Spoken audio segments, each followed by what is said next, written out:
Okay, folks, we're recording. All right, so let's just kind of run through a couple of the things that you might need a little bit of reminding about regarding this Playful Poster project, okay? So the first thing I want to do is just basically, because I know some kids are ready for this, many of you today are going to be beginning your drawing, right? You've got your poster ready. You've gotten the 20 points on your poster or close to it. Like, you know, you've got a couple of points missing just because of late, but you can ignore that. That means you're ready to start drawing. But one of the things you have to do is you have to number, and so let me just hold this up to the camera there. Okay. You have to number the grid that you drew, that gray piece of paper, or in the case of a few of you, it was a white piece of paper.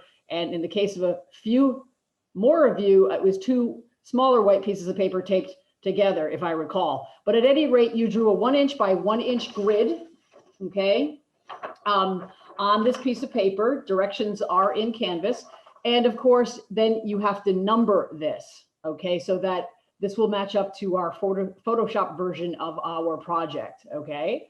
So you're putting in 0, 0 here in that upper corner. Okay, that first box is actually the 0, 0 box. And then you just number all the way down. So it'll be 1 to 11, because we don't have, I know you know the paper is 12 by 18, but since we don't have like a number 1 box starting us off, that means it's going to go from 0 to 11. Okay, and then on the side, it's going to go from 0 to 17. Okay, 0 to 17. Boop. All right, and so you guys have to basically just mark off this grid so that you're ready to do the drawing on it. And those of you that have already started that, good, keep going. Okay, you have until into next week to complete this drawing, and then we will begin the painting. Okay, so fair enough on that. All right, a couple of other things I'd like people to be aware of in terms of what they need to do. I am going to go ahead and just share my screen real quick. Okay. Gravit has been an important element here. All right, if everybody can see my screen, hopefully, yes, all righty. I've opened Gravit, and of course, if you need the website itself, there is a link to it on the homepage of our course.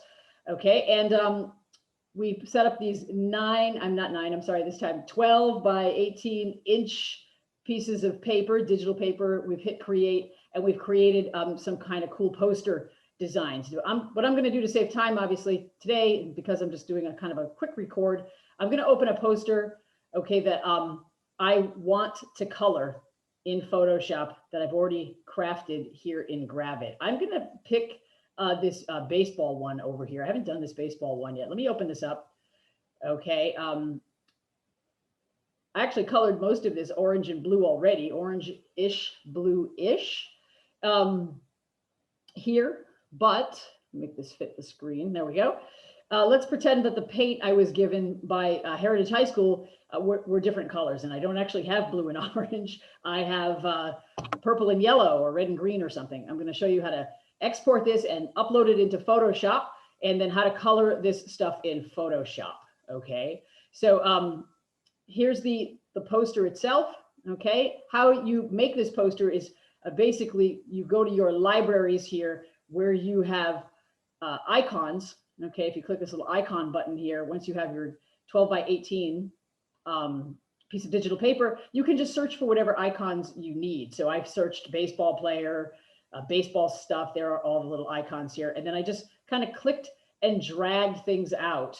Okay, just boop, you can see how that's working right there. Click and drag things out. I don't need that though, the poster's done, until you have about close to maybe 8 to 10 icons that fill the space. Okay, also you should consider putting shapes under those icons, so it kind of, you know, compartmentalizes those icons into various shapes or spaces within the entire layout of your poster. Okay, for example, the text, it has been regulated here to this particular bluish colored rectangle, like that's where the text is.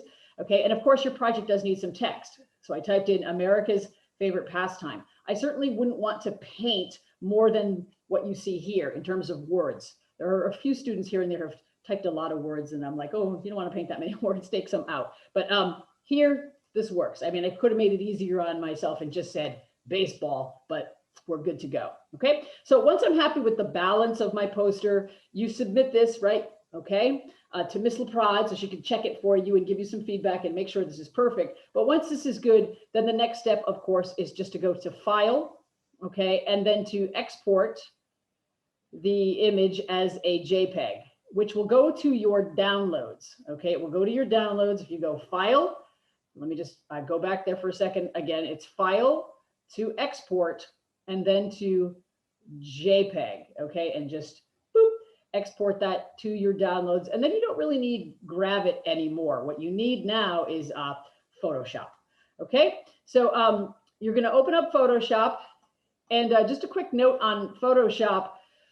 Some of you are like, oh, Miss LaPrade, my free trial's ending. Okay, you have Photoshop, so you shouldn't be in that free trial section. And I'll post a video later on explaining how to get out of that scenario. You do have to sign in, okay, with your LUHSD username, okay, your student ID at LUHSD username, but you have to pick that you are in, that you want the school account.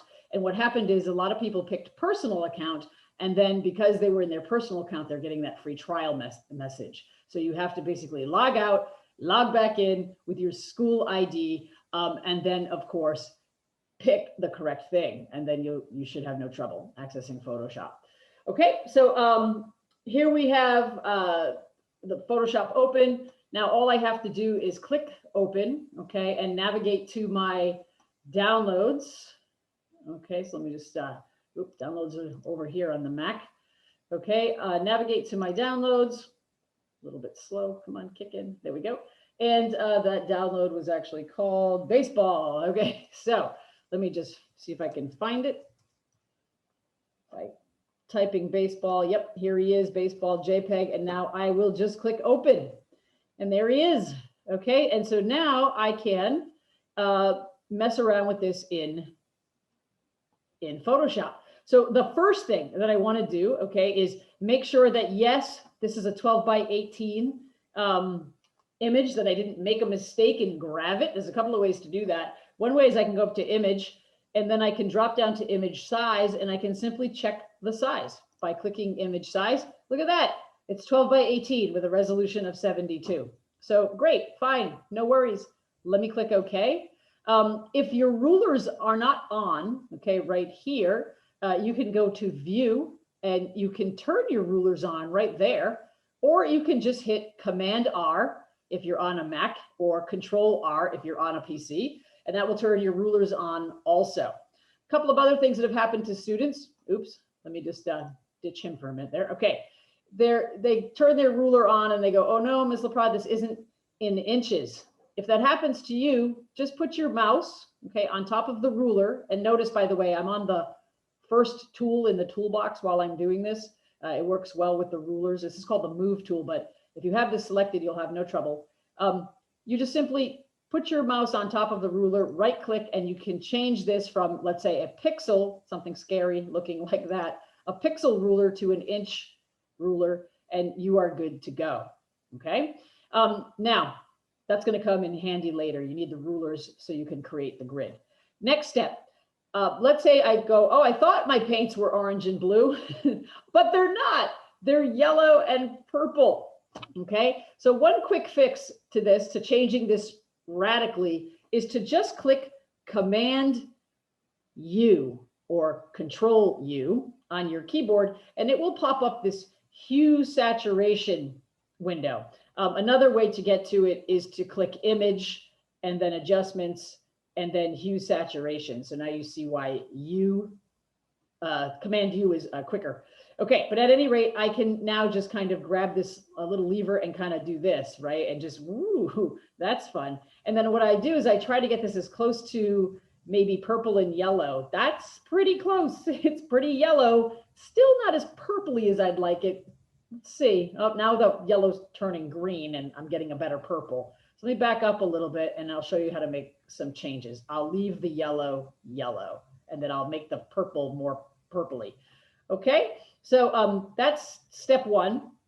Now let's say I don't want for example, all the yellows to be this yellow, because I have options here. My paints are black, white, okay, purple, yellow. So one thing I can decide is that, first of all, I want all the purple to be the same type of purple. And so I can just come over here to the color picker. Okay, basically in the toolbar, you're only going to need like 3 things, okay, to color your poster. And they are the eyedropper tool. Let me just pause on that for a second. Okay, the eyedropper tool. The next tool that you'll be using during the painting portion of this is the paint bucket tool, which is about halfway down the toolbar. And also, I should say to you, if you can't find your paint bucket tool, you just press it.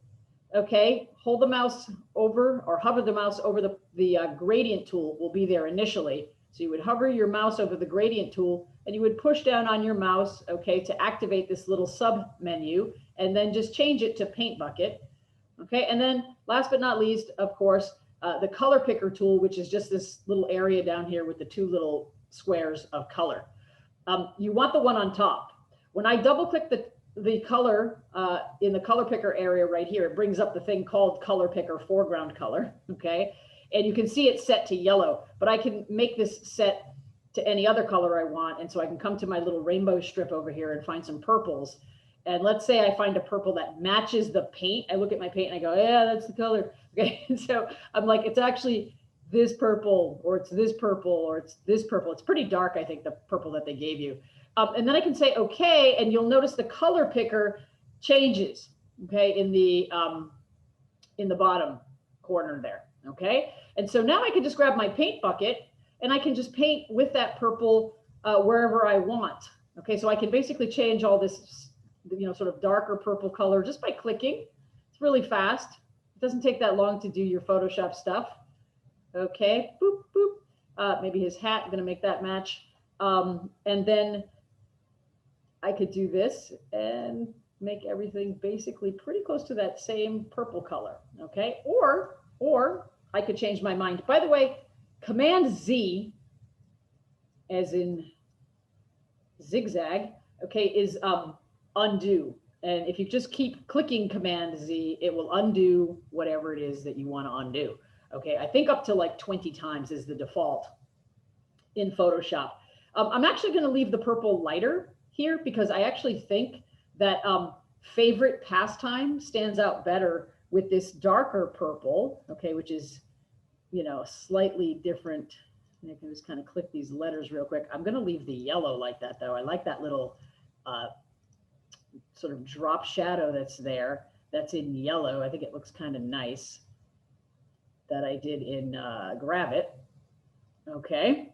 And so I'm going to leave this like this with the yellow, and I want the purple back here to be lighter so there's some contrast. And how I would do that is I would just add white to some of that purple. And if it's not quite this purple, that's okay. I mean, we're trying to basically plan this out as best as possible. But if I add white to, might be more of a lavender, it might end up looking something more like this. Let me click OK, grab my paint bucket right here and go ahead and just maybe paint it more of this lavender color, which is how I think it'll actually come out, a little closer to that.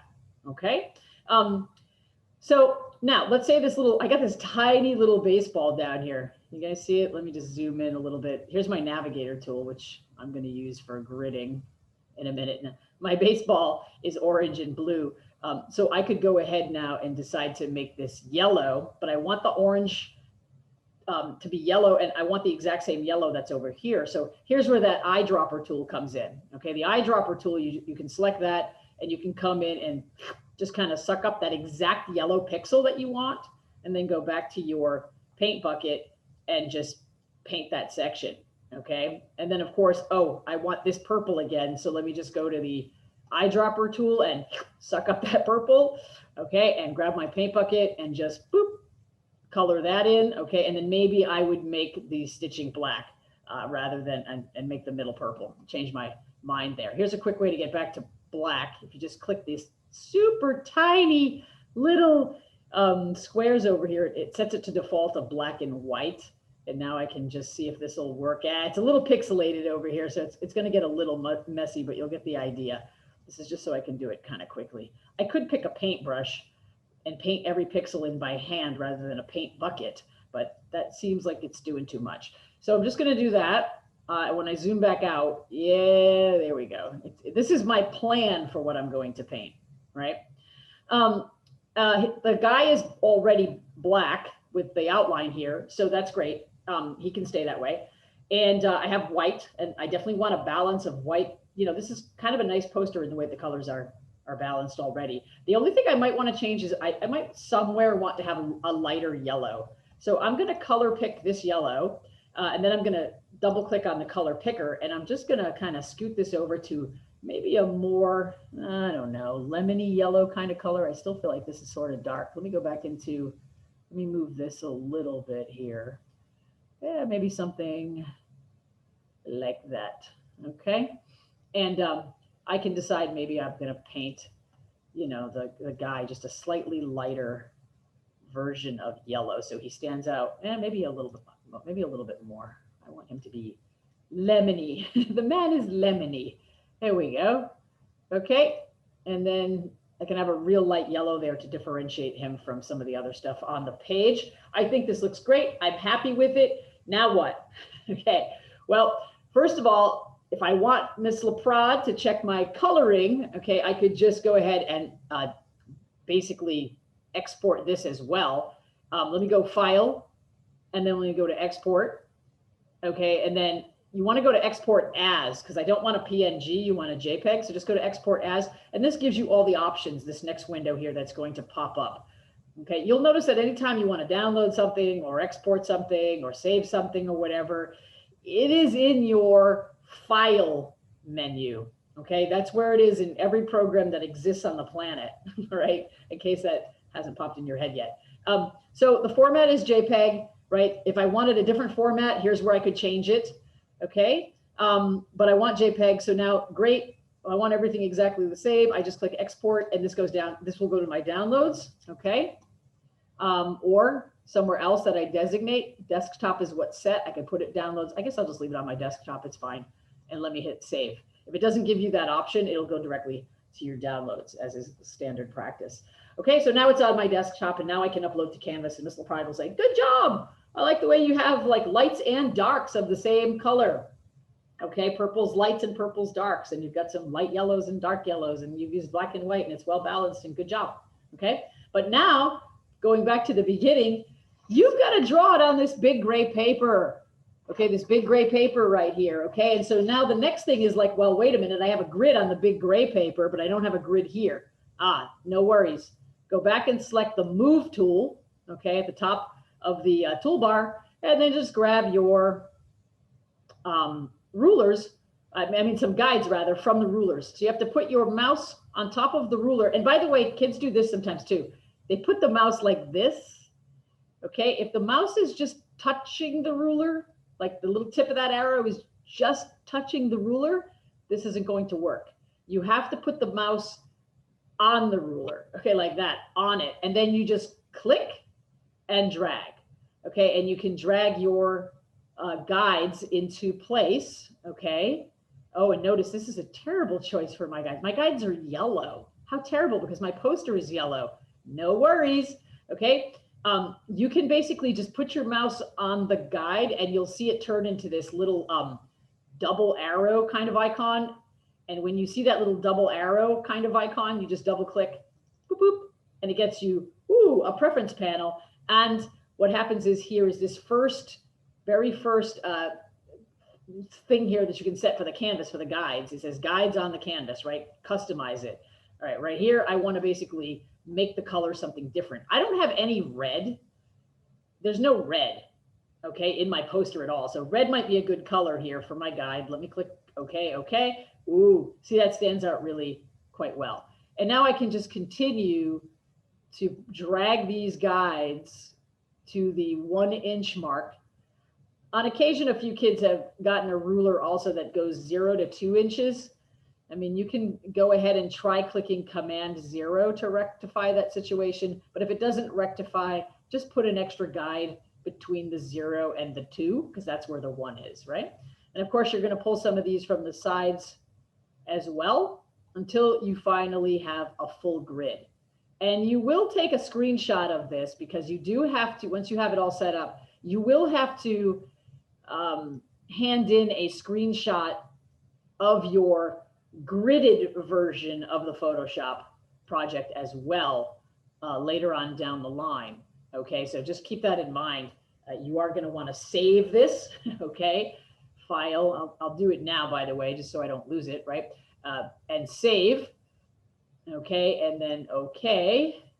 Click OK, and that's going to save my work. If I do file, also, let's see, save as, this gives me the option to save it to the cloud or my computer. And for now, I'm also going to save it to the cloud because this will save it inside Adobe for me. So Adobe is hanging on to that for me as well. Okay, so I'm just going to do that.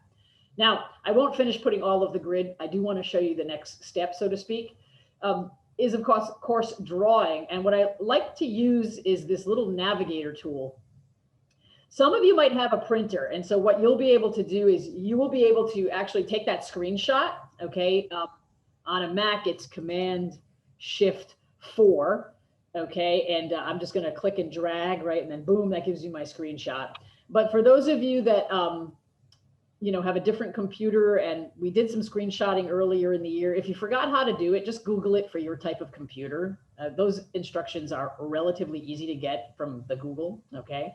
And so that screenshot can be essentially printed out, and then you could do the grid method from your screenshot if you don't feel like being in front of the computer all day like I did. Here's that image I did for the music poster. Oh, it's kind of fun because the Golden Gate Bridge is coming through there. But you can see the lines. Okay, but basically I wanted to sit at my dining room table for the rest of this project instead of my computer. But if you don't have a printer, then what you have to do is sit in front of your computer to do this. And you use this little navigator tool right here. And if you don't have this little navigator tool open, it's under Window. And you just make sure that the navigator tool has a check mark next to it. Your navigator tool will pop up. And what's great about the navigator tool is it lets you just navigate, zoom in and move the little red rectangle to wherever you want. And so you can see that my 0, 0 box right here has nothing in it but yellow. So I don't need that till later. I'm going to paint it yellow later. But the second box here, box 1, essentially, oh, you know what you can tell? You can tell when you're zoomed in how perfect your lines are or not on your grid. Okay, so I have one line to draw right here, boop, boop, boop, boop, boop, boop, onto my big grid in the second box over, right from the left. And so I just have to keep going, right? The third box gets this line. The fourth box, which is box number 3, technically, because we are dealing with a 0, 0 box. Okay, so number 3 is right here, which makes this box number 3. Okay, and so right here, that only has a little boop, that's it. Okay, and then, oh, look, I don't have to draw anything to whatever. I get to box 8. And it'll be box 8, it'll have a piece of a baseball bat in it, and so on. And if you use this method and just take your time, this is going to come out pretty accurate. When a box becomes just a little bit more tedious, it's got more in it, just really, really zoom in, you know, so that you can just sort of focus on like this, you know, maybe one box that's right here. That's it, you know, it's box 3. 3. Okay, that's what this box is. It's 3, 3. I can tell because of my numbers here, 3 and 3. Okay, that's box 3, 3. And so I have to draw a curve, and then I have to draw another curve that kind of juts back out with a little diagonal line, and you can kind of see this little shape here that's in yellow. So it's really kind of important to sort of check the shapes. You want to sort of check the spaces in between. You're just replicating the shapes you see. You can ignore the fact that this is a baseball player. When we're zoomed in this much, you can't even tell. You have no idea what I'm drawing when I'm zoomed in this close, right? If you started the video at this point, you'd be like, what is that? And that's good because it fools your brain. And what it does is it helps you draw with more accuracy. The grid method is incredibly helpful when you're going for accuracy. Okay, and then you can just obviously zoom back out. Okay, and then say, hey, that looks awesome. All right, and so that's basically it. That's pretty much everything we're doing in one video, I think. So I'm going to, at this point, just basically stop the share. Okay, and I'm going to stop the recording. And then later on, I will post this for kids that need to rewatch that stuff.